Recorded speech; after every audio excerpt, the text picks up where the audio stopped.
Welcome, and thanks so much for being here today. We've got a great panel and a great discussion, and we'll have plenty of time for questions and answers afterward. Let me introduce myself.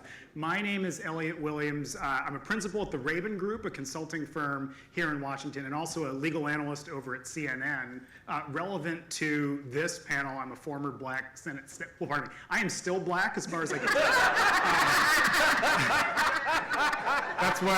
That's what they tell me.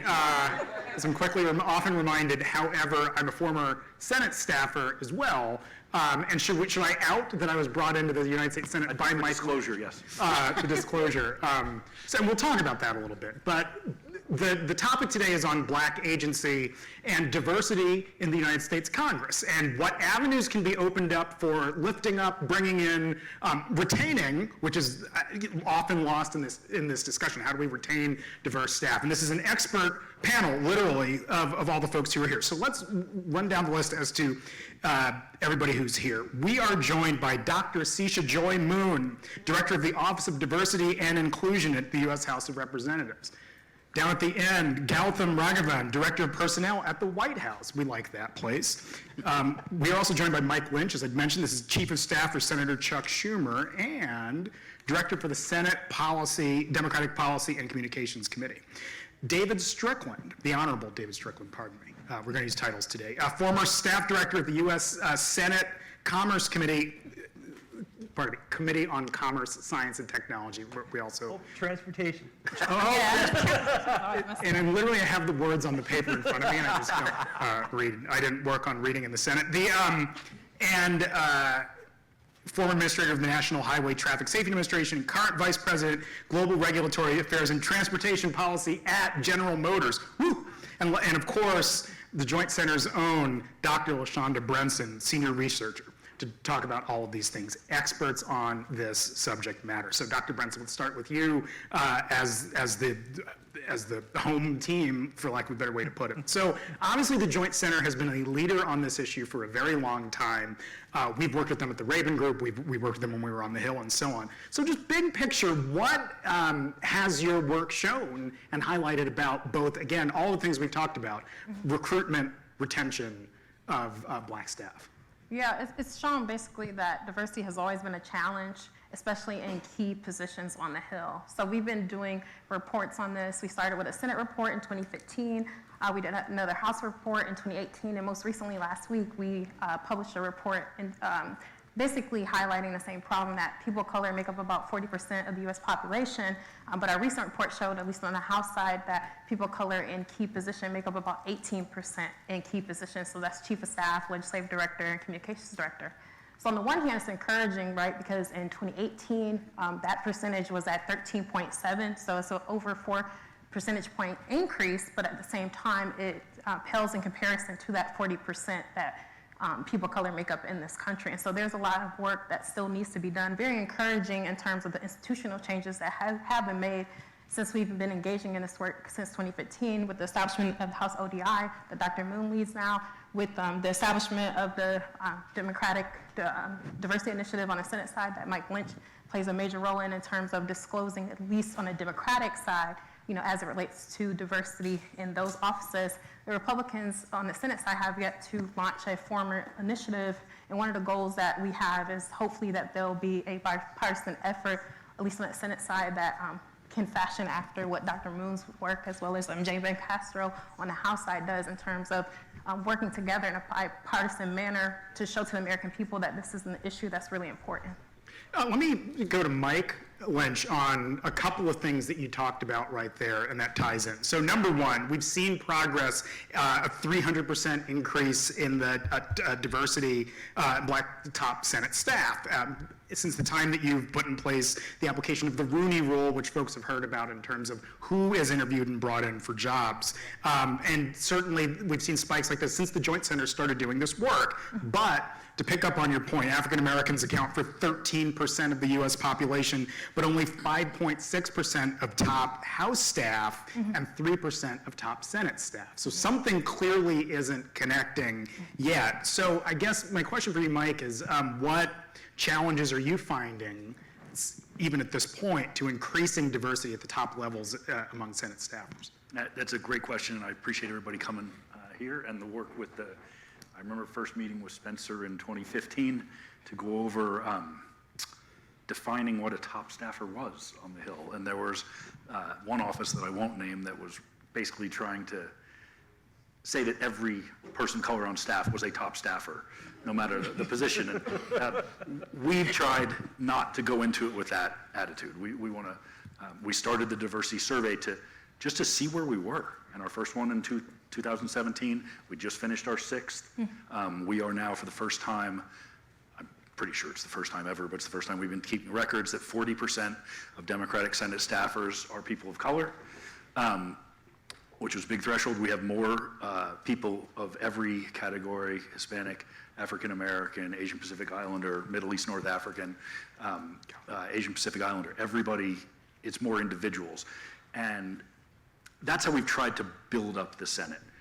That doesn't get to the top staff question, but one of the first things we found when we were trying to figure out how to increase the top staff roles is it's a pipeline. Where do legislative directors come from? They come from the legislative aides and councils.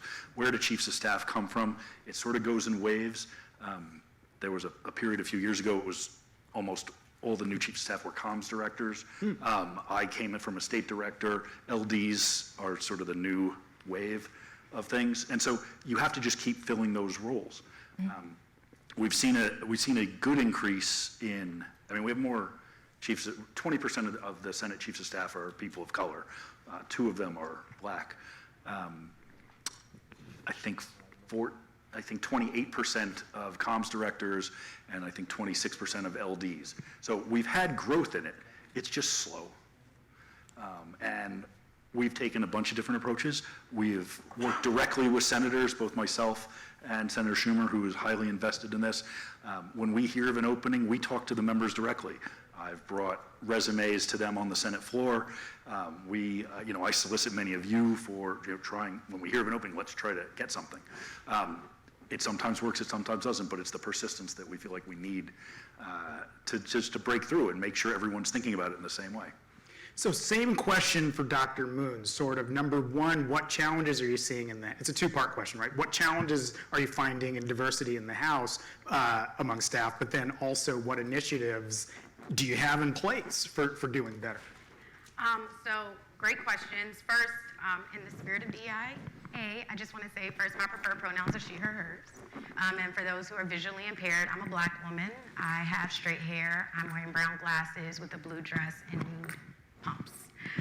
So let's start there. With that being said, I think that the biggest thing is that we're really modeling the mission. This is an initiative that started in commitment to DEIA, but since the 116th Congress, we've now transitioned to a full-fledged office.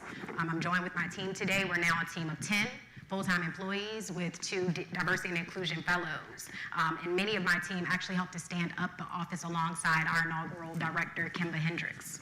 I think also, within that same spirit, if you've been in DEIA for a very long time, such as myself before it was even an acronym, what we're finding is that first, there's been a surge of over 100% in chief diversity officer placements in the last 2 years in the wake of the pandemic and the social justice movement. However, that statistic is then met with the fact that the average CDO then vacates their job in about 3 to 5 years. Oh, wow. And it's not just because of the exhaustive nature of the work, but it's also because oftentimes these positions are not fully resourced and they don't report to the top. So with that being said, I will say, I think one of the biggest successes of this office is that we are properly positioned for success. We are a part of the top leadership position within the committee. We report to the Committee on House Administration. My position is a senior level position that is a congressional appointment by the Speaker of the House. And, this is all public information. We have a truly workable budget to get the work done. Our office right now has 4 key service offerings: candidate services, research and data analytics, as well as training and programming. And we just rescoped our mission, which is really to help House offices, and that includes members, committees, as well as support offices to create and cultivate a diverse and inclusive congressional workforce that really is reflective of the American people. I want to give you some statistics. We've only been around for 2 years. And while our work is important, it's also important to measure our success. And in just 2 years' time, to my team's credit, we've assisted over 1,500 candidates. We've conducted over 730 consultations, and after those consultations, we've shared over 2,200 resumes, and for candidates after receiving services from our office, we've been able to track over 438 job seekers who successfully landed in careers on Capitol Hill. But that also brings me to our second capability, which is research and data analytics. You know, to the Joint Center's credit, you guys were the thought leaders on really analyzing the state of representation across really the federal landscape. And so, you know, we similarly understand the importance of that. So when you look at that old adage, you know, what you measure is what you manage, we're trying to do the exact same thing. Our office has now established 3 key studies. One looks at witness diversity, another looks at workplace barriers, as well as compensation and diversity study. 2 more things. We do training and programming, but I think that that's important to note because we leverage our programs to really engage in strategic relationships. So about 2 weeks ago, we hosted our inaugural reception as part of the White House Initiative on HBCUs, HBCU Week Conference. We brought over 120 scholars from over 60 HBCUs. Where, you know, of course, it's great to see yourself in the Capitol, but to also connect you with hiring managers within these offices that can actually lead to real careers.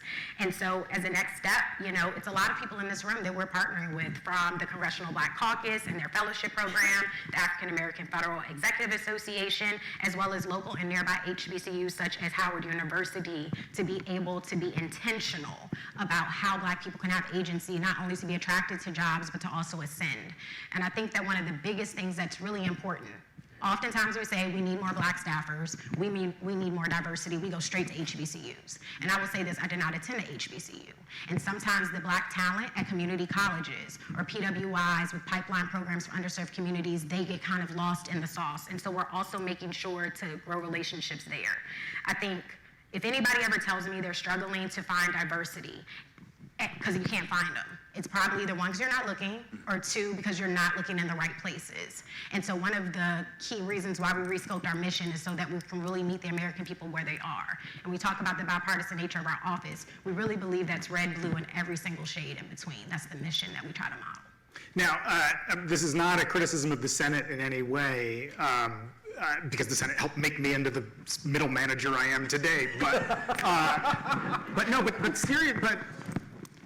certainly, I don't think it's a secret to anybody that the House, going back decades, the diversity in Congress, at least among the membership, is in the House, right? You have the most members of the Congressional Hispanic, Congressional Black Caucuses come from the House. I guess my question, and I really don't know the answer to this, did that either breed complacency for a long time in attracting top Black or brown talent, or has the House actually been a leader in recruiting and retaining diverse staff all along?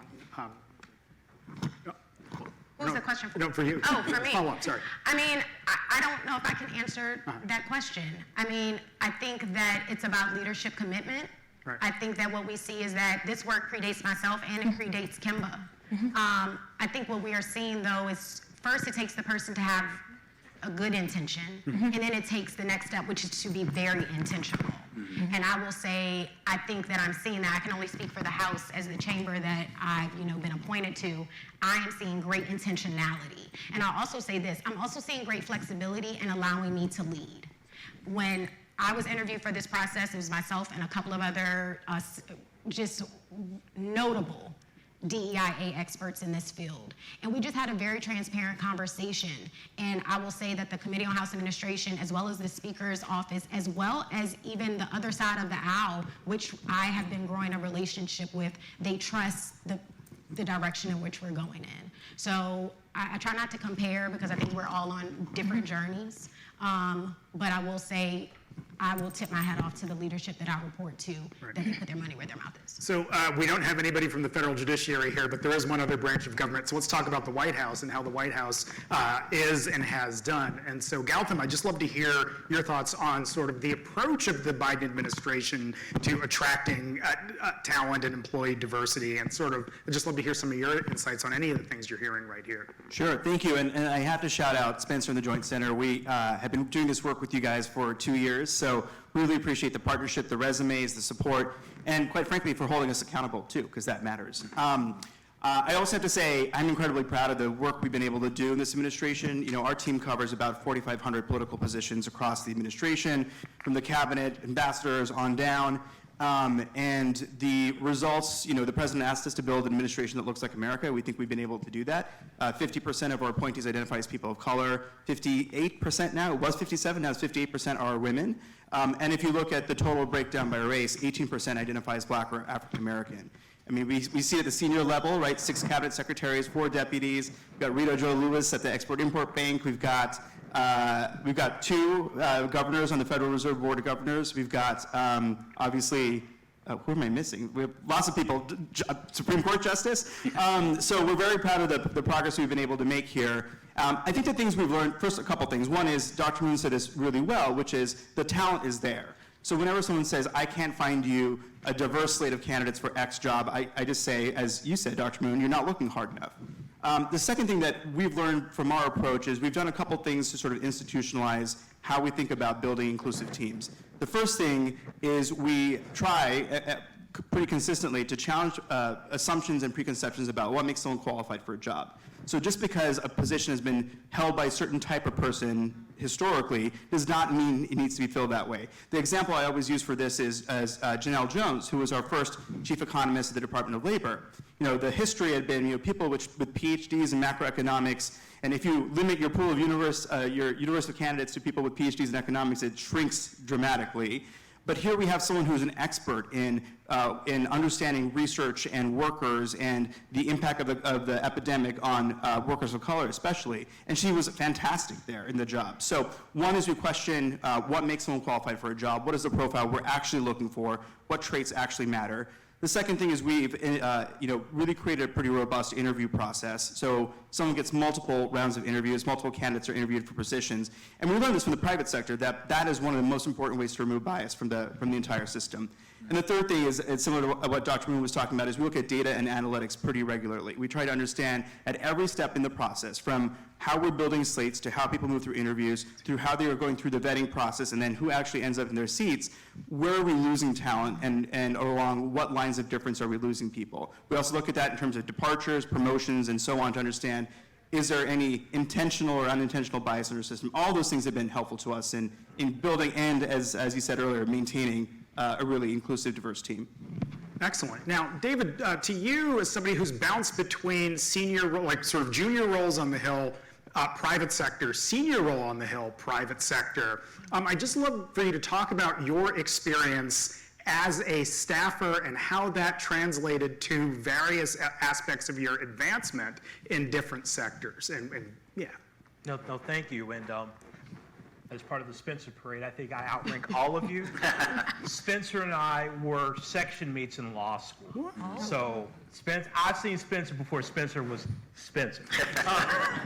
But thank you for the opportunity. And really, to be perfectly honest with you, and I think, both of you sort of said it best, you have to be purposeful.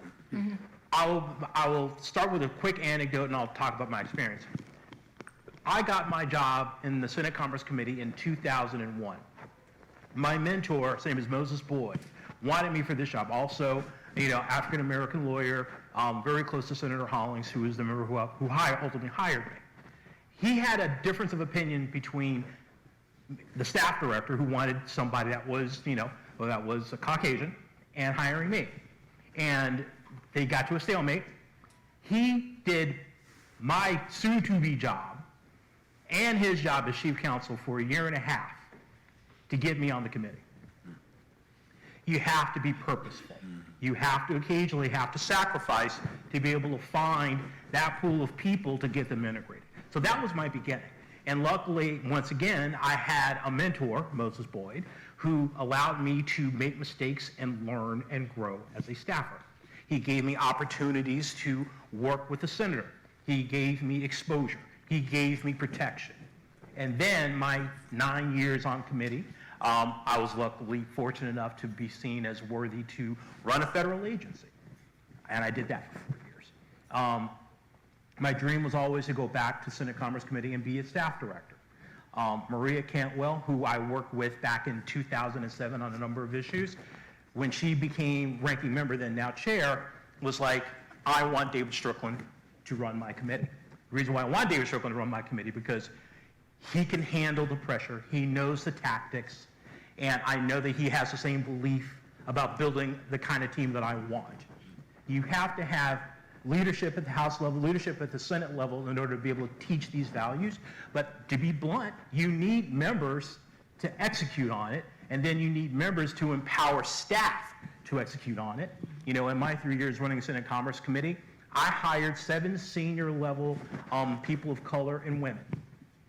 It took me a long time to get the right people in those roles, but people invested in me and waited for me and spent extra effort to do it. I spent that same effort, and I will say, you know, I'm not going to say whether you think the bills that I managed on the floor when I was there, but I think that my team is one of the most successful teams that was in the Senate in this window. Absolutely. And I worked very hard to build that type of a team, so. Let me ask you the softest softball question you will get all week, but it's an important one. Can you talk about literally the path to success that begins with whether it's that first job in Congress or the senior job as the staff director job, but clearly I would assume that doors open up thereafter. And I'd just love for you to just give, if you have anything from your experience that sort of speaks to that. Absolutely. The first thing that I would probably, as a more senior staffer / the old man in the back of the office now, when I was on the Senate side, was really you have to reach out and sort of tell people your story to path.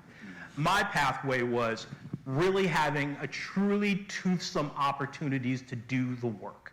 Like, it really is like doing the research, having those opportunities to communicate with other constituencies and outside parties, being a part of strategy. It's all those things are, frankly, you have to sort of build that pathway to earn the trust. I mean, it's just simply, you're just purely imbued, like, okay, here's a room and, you know, go talk and figure something out. You're going to have to learn to build skill sets. And I think really strong managers in the Senate and in the House are those LDs, those staff directors, those chiefs, et cetera, that really do take time to invest in their people and have a systemic pathway for improvement and for growth. When you see somebody that needs an opportunity to do more legislative drafting, do that. Partner with them. Work on it. Not just like, it's going to take me an extra 3 hours to do that. You got to spend that extra 3 hours to do it, because that 3 hours turns into, in months or a year or so, less work on your back. And that's what I always tell people, make those investments. And as you sort of build those skill sets, the funny thing is that, you know, there is, I call it the sin of the competent. Once people realize that you're good at something, they throw more stuff at you. and that's what you want. And you tell people to manage time, but take those opportunities, stretch yourself. You have to find a point where you're not comfortable. And as those things stack on over time, especially like in the Senate, you will come to find that you have a multi-tool capacity that becomes very attractive to private sector folks, because they realize it isn't just simply you sort of do staffer stuff, that you actually have a real hard skill set more than opening a door and getting a member meeting. You can actually do those other things that if you're doing consulting, you know, clients find valuable in terms of what you know and how you do it. And then, you know, even for my new position here at General Motors, it's like there's not a lot of people that have a technical regulatory background and a Hill background like me. And they made the unfortunate decision of making me one of the top 200 executives in the company. But all that is about stretching and having those moments of making people feel a little uncomfortable, but supporting them as they go through that process. And I can say firsthand as somebody, and Mike, maybe you can attest to this too, having managed me, but look, it was abundantly clear, I think, or is to me now, I was never going to be a senior Senate staffer, but there's no question of the role that job played in the making of my next decade or so on. And I think that's the case for people, even at more junior levels.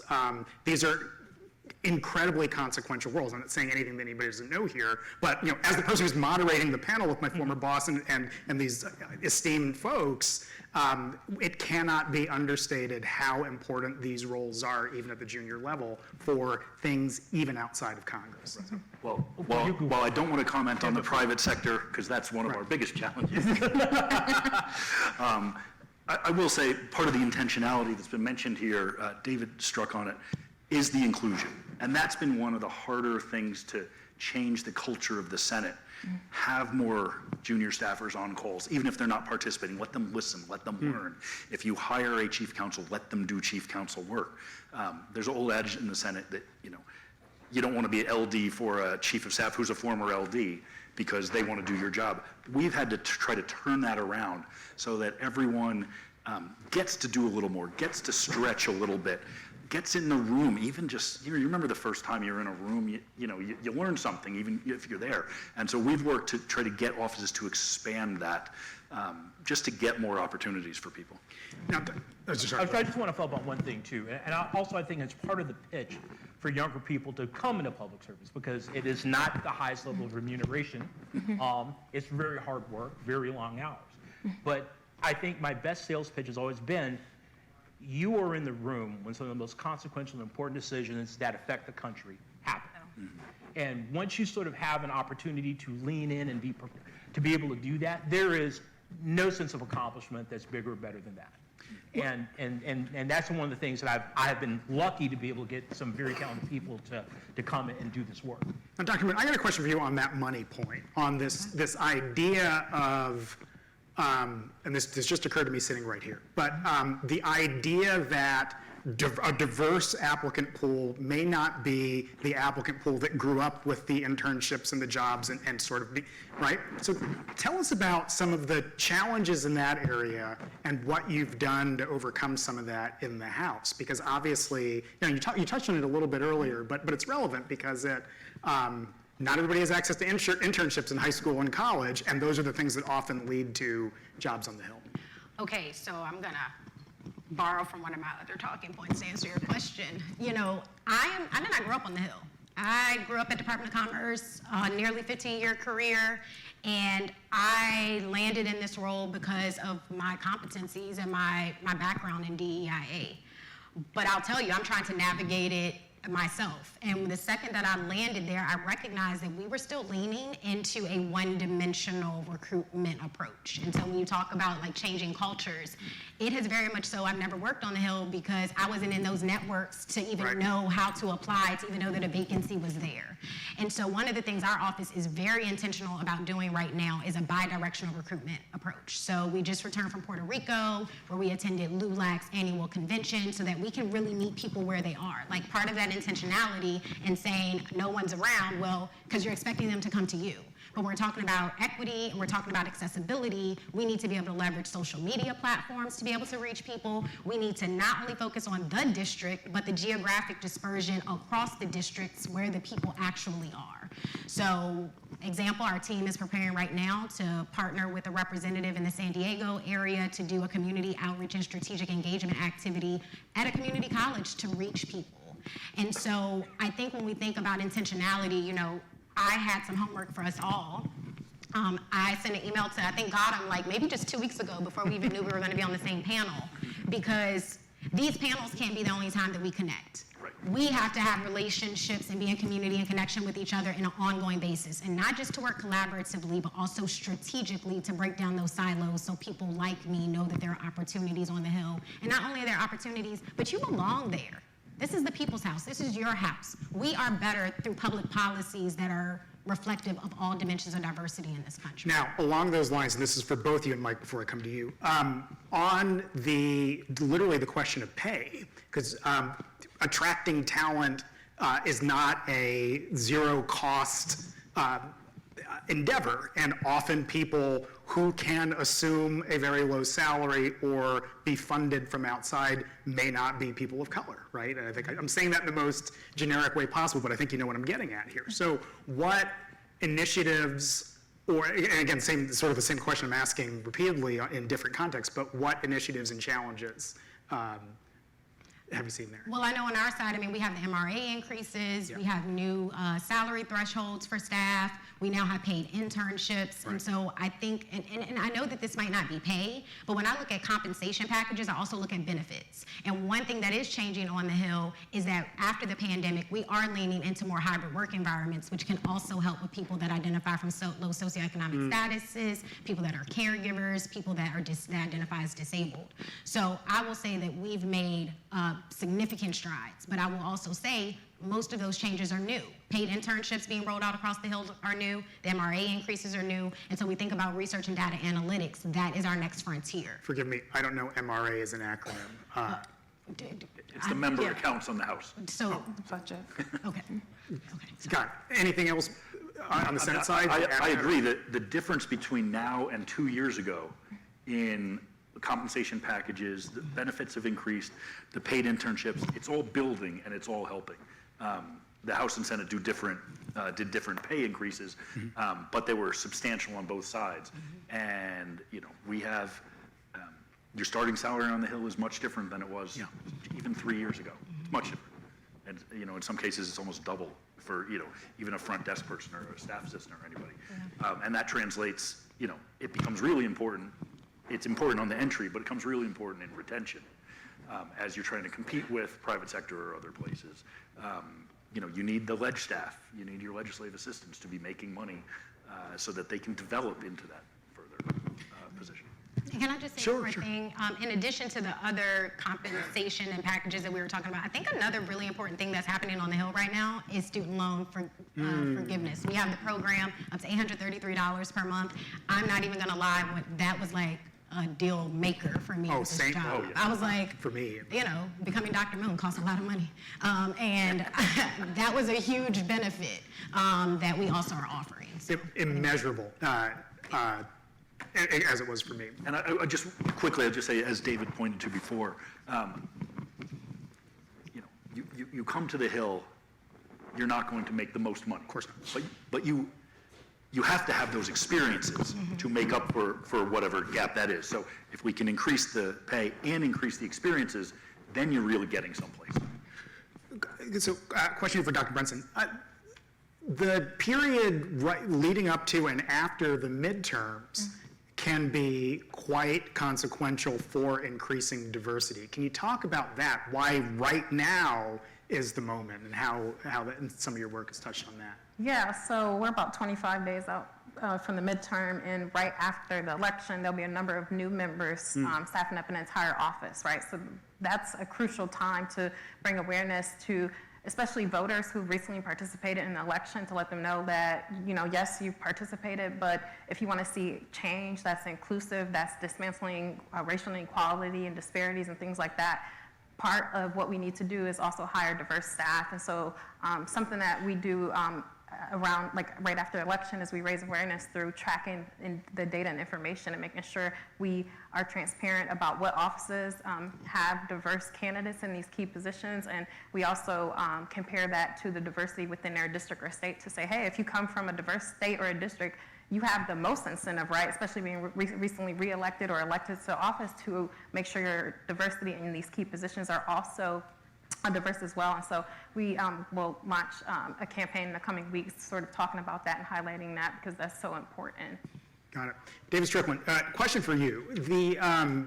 I think many of the people, almost everybody in this room, would say there's no one way to be a black person or any person of color in America. People approach problems differently, see the world differently through different eyes. That said, I'd love to hear you talk about, through your experiences, of the impact of diversity on policymaking and how having diverse staff actually, well, you don't have to agree with the premise, I think you will, but how having diverse staff and diverse senior staff has an impact on the policies that come out of Congress or even the White House. It's everything. I'll be blunt. It's when you're in the room and you have a group of people that have the same experience, same level of economic, social level, you have a sameness of thinking, just because you see the world in a particular way. And when you bring in different voices, you know, you bring in women, you bring in people of color, you bring in people of different economic strata, you get perspectives on problems that you may have never have gotten without having that voice in the room. You're not going to have it universal on all things, but I will tell you, it gives you the perspective. Even if you have a staffer that has a different experience, they know other people that have different experiences than them, and they pull those people into the conversation either through meetings and other types of things. I will tell you, my perspective is way different than, you know, than some of my colleagues, you know, in my same suite. You know, I grew up in Atlanta, Georgia. My mom grew up in Wrightsville, Georgia. My grandparents, until the 70s, were sharecroppers. And the notion for other folks thinking like, oh, David Strickland seems like he went through like no, my experiences are very, very different in terms of how programs reach people of lower economic strata, how you reach rural people. And then I have other people, if you come in, you're LGBTQ, and your experiences in talking about policies, all these other things. So it really does enrich the experience. It isn't just the 3 or 4 people that may be involved in it. Those 3 or 4 people from their experiences bring in another 3 or 4 people that they deal with, and you have a force multiplier in trying to find policy solutions that really are as close to being for everybody than you would by just having a really very sharp but less diverse group of people sort of figuring those things out. Quick story related to all that, and Mike, I don't know if you, and we're not going to turn this into story time with Elliot and Mike from the early 2000s, but this is an important one relevant to what we're talking about right now. And I was talking with Derek Brent, who's a friend of many of us up here, who was a Senate staffer at the time, about an incident that we experienced at the time. I wrote an op-ed about it. You can find it a couple years ago. But we were privy to and overheard a senator make, I won't name this individual, but a senator making a comment that needed some cleanup afterward. And he called all of the black the black staffers in the room, which, okay, strike one that sort of messed up. Why is he calling only the black people in the room? But needless to say, when I got on the phone with the senator, I said, look, it's great that you're calling, but if you were in a room of all white people, I don't know if anybody would have checked you on that. Now, granted, this is 15 years ago, and even in that time, it's a different period. But the mere fact and the presence of black people in the room demonstrably changed, number one, how this senator behaved. Number two, the guilt this individual felt at having said something pretty racist in front of mixed company. And number three, sort of how they dealt with it. You can't tell me that were there not more black folks or black senators or brown senators in the room that it would have been. And I told him that. I said, look, the mere fact that you have one black senator colleague who went on to do some really interesting things, this black senator, I don't remember his name, Obama. But you have one black senator, that doesn't change, so diversity matters. So, yeah. I have one follow-up economic strata story I want to share real quick. A senator that will remain nameless decided had a wonderful idea for a new piece of legislation, which is that credit cards should have limits. And I was like, what? Yeah, it's irresponsible for all these people having credit cards with no limits. There should be limits on credit cards. I'm like, your card has no limit. Everybody else's card got limits. There we are.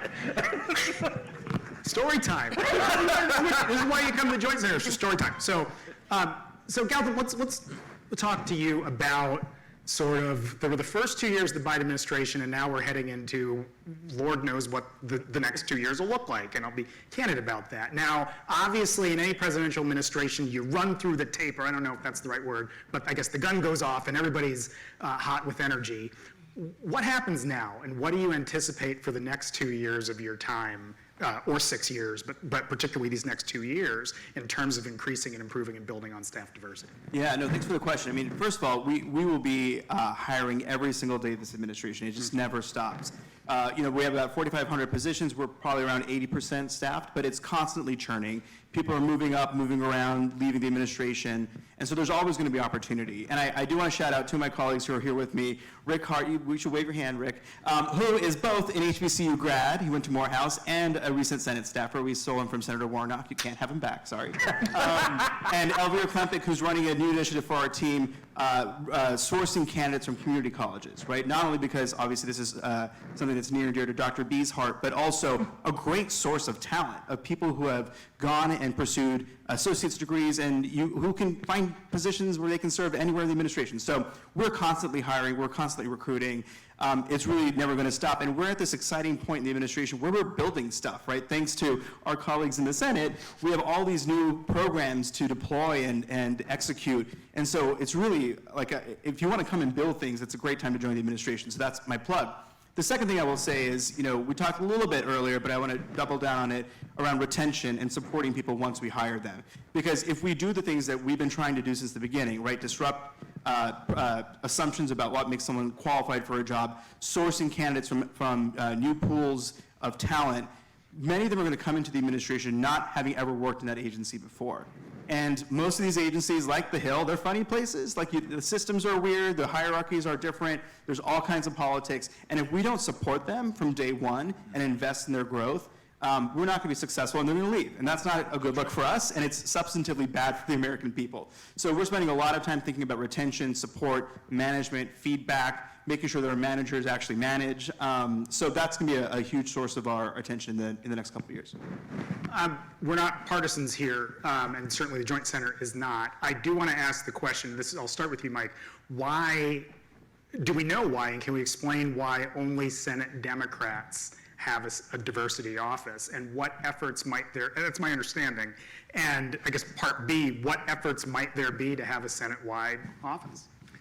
I cannot tell you why that the Republicans don't have one. I will, I'll say Jennifer DeCasper, who is now, I think, the former chief of staff for Senator Scott from South Carolina, she has worked very hard on her side of the aisle to try to make some progress there. But there has not seemed to have been the interest. Maybe there's someday where we could have a Senate-wide office like they do in the House. But I will have to say, it'll take me a while I would run almost a parallel program to make sure that, hopefully it doesn't happen anytime soon or in our lifetimes, but at some point the Senate will go back and be Republican. I don't want to see them push it aside and then have to start a process over. Will Reese in my office, who runs the office for us, he does an amazing job, and I just would want to protect that because my trust on the other side is a little lower. So. Anything else there? I mean, it's a different question in the House because you do have a House-wide body, but I wasn't sure if there's anything you would add to that, Dr. Moon. No, I mean, my deputy is a Republican. He's right there. I mean, we work hand in hand. I mean, that's the mission of our office. Right. I mean, we have bi-weekly meetings on both sides of the aisle.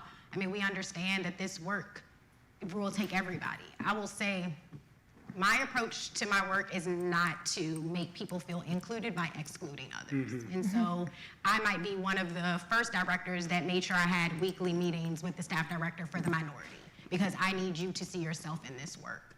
It might be my role, but it's all of our responsibility.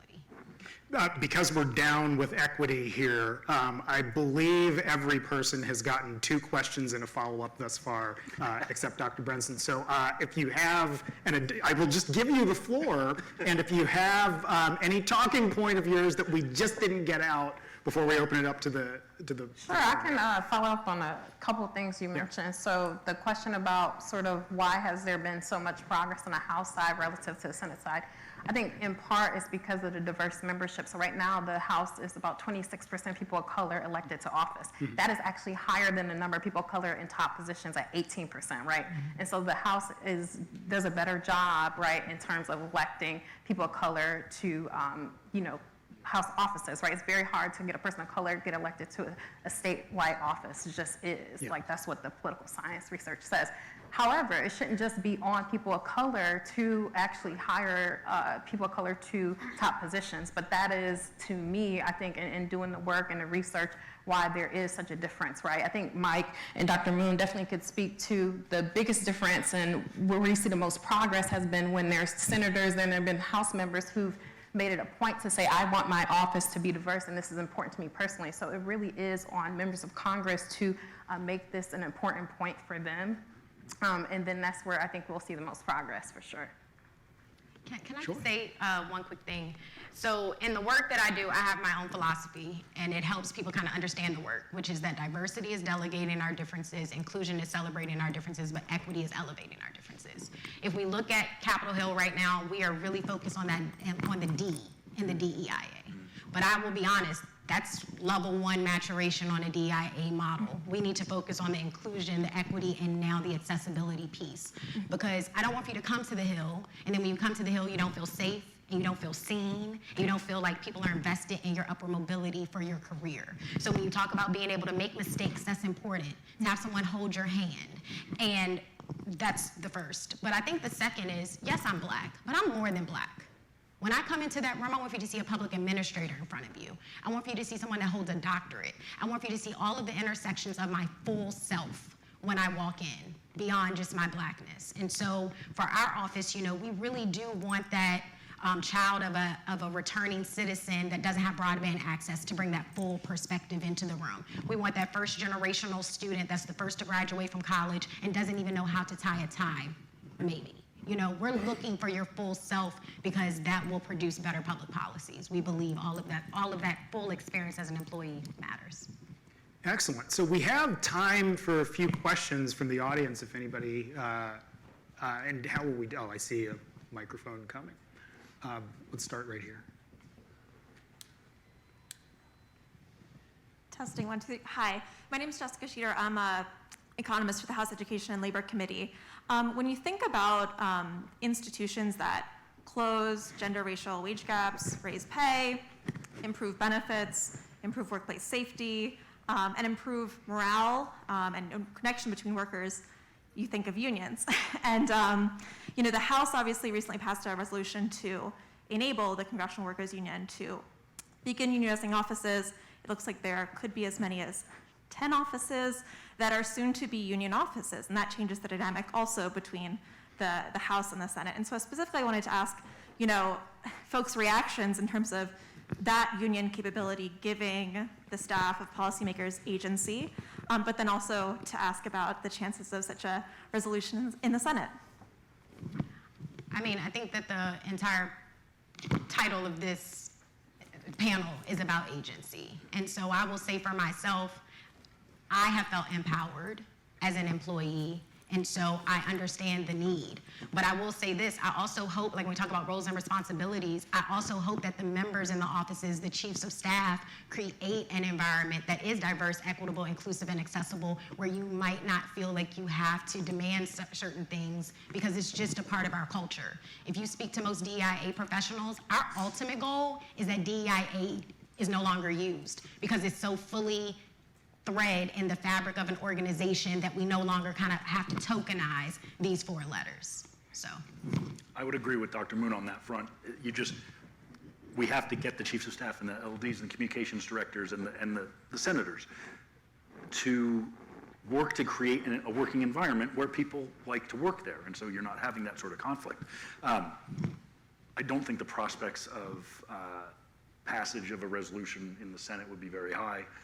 We've had no interest from Republicans so far, so that's, we'll keep looking at it and working on it, but that's where we are. I see a microphone floating over there. Yes. Hi, everyone. My name is Teresa Jones. I am a visiting 3L law student at George Washington Law, and I'm really excited to be here, first of all. And I actually used to work in Senator Schumer's office with Mike Lynch, so I can attest to a lot of the work that Senator Schumer and the Senate Diversity Initiative's doing. I was his deputy. I worked with him every day.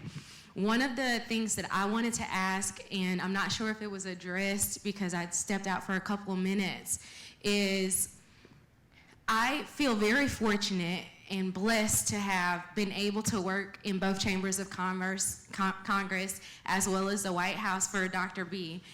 But I don't see those opportunities for my friends who didn't get to take the unpaid internships, and they're now working professionals, but they want the experience, they want the connectivity, and they want to be able to work on policy. What is being, and I feel that a lot of the people, a lot of the diversity initiatives cater to college students or people who are already in the mix and getting them a pipeline upward because they're already there. I'm wondering what can be done or what is being done to engage working professionals, people who are teachers and want to work on education policy, people who are nurses and want to work on healthcare policy, people who started their own businesses and maybe they want to take a step away and get in the Commerce Committee. Like, what can be done to integrate working minority professionals in this space so they can also have the experiences that I had? Thank you. Just hook that as an IV up to Dr. Moon's vein. You're talking my language, okay? I I am about, like we said, I don't know if you were in the room, we were talking about intentionality. So I'm gonna tell you, our team, we've had our 2 strategic trips since my appointment, but next year we already have our calendar ready. We're going to not only marginally serving institutions, but also organizations. We're going to Black in Government, their national conference. We're going to the NAACP and the Urban League's annual conventions. We're going to Essence Fest because they have a recruitment fair. And so when we talk about those mid to senior level positions where you're saying you can't find Black women that look like me, go to Essence, you'll find them. They're qualified and they're looking.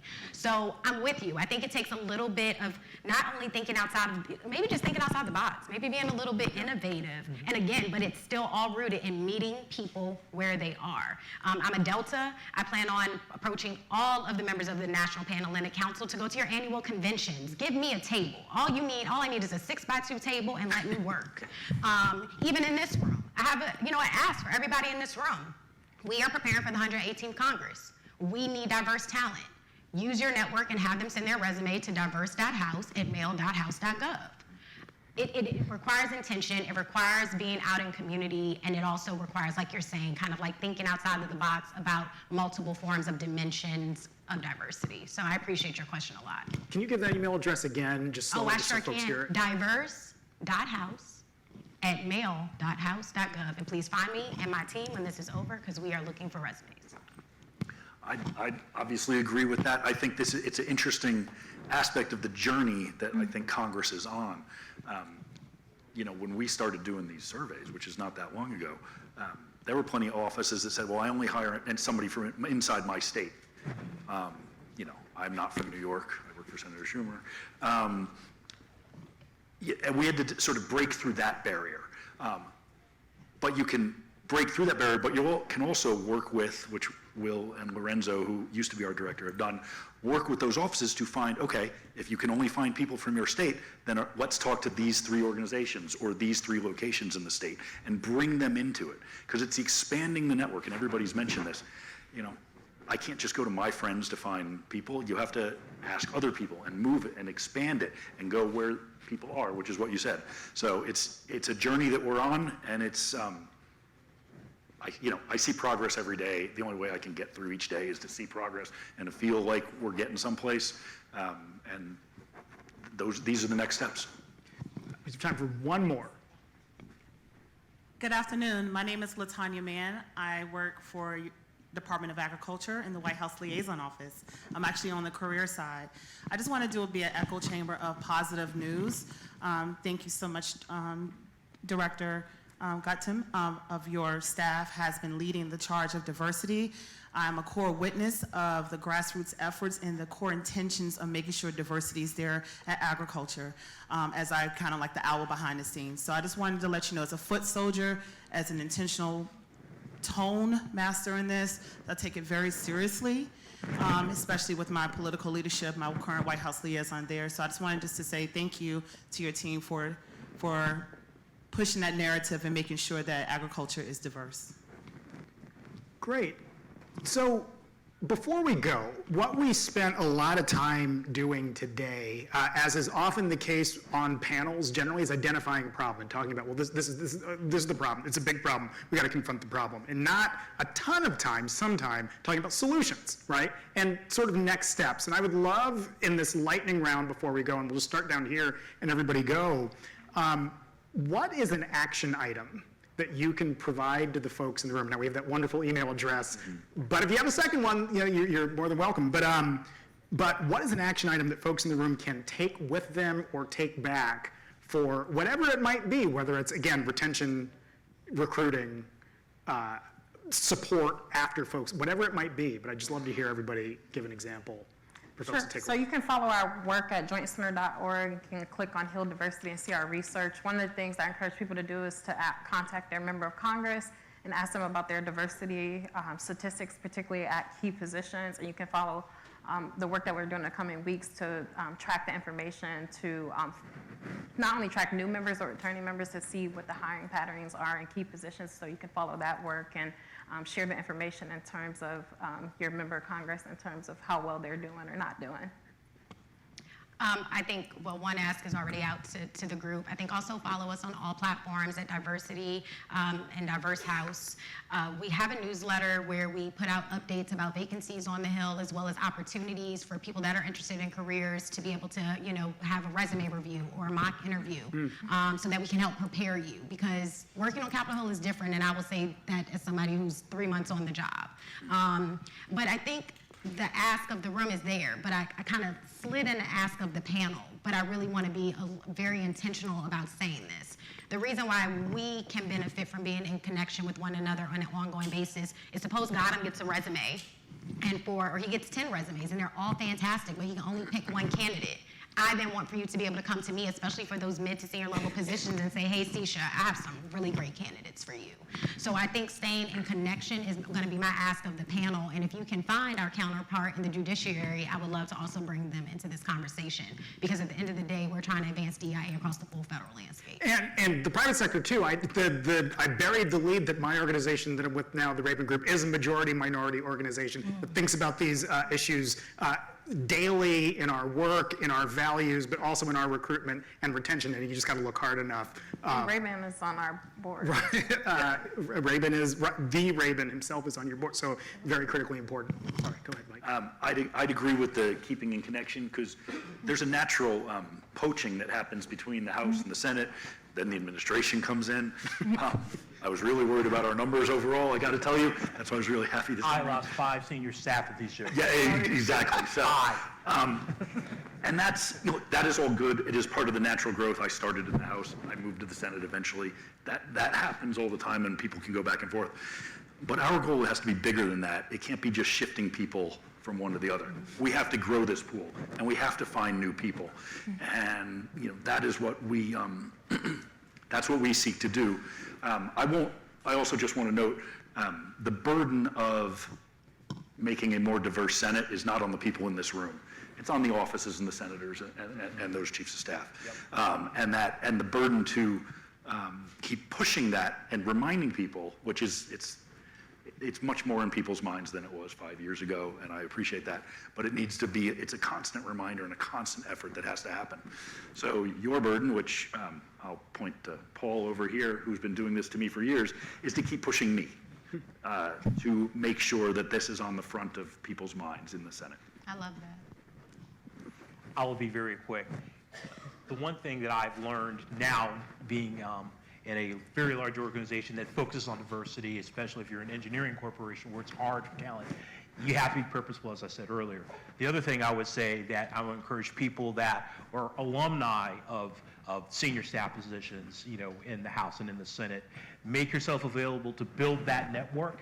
I am always available to take calls from folks, and I get them all the time, talk about my experience and my path, and then funneling resumes to offices and to people.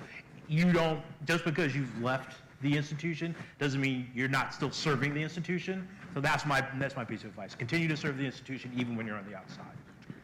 And I just say this, there is a perception that in order to get a political appointment in the administration, you have to be incredibly well connected. You need like 5 members of Congress to write letters, or you need 3 stakeholder groups to handcuff themselves at the White House gates. And that doesn't, sure, we do get a lot of incoming recommendations from members of Congress and stakeholder groups, including Joint Center, and we prioritize them, and they matter a lot to us because we know that they've been vetted and vouched for by someone who we trust.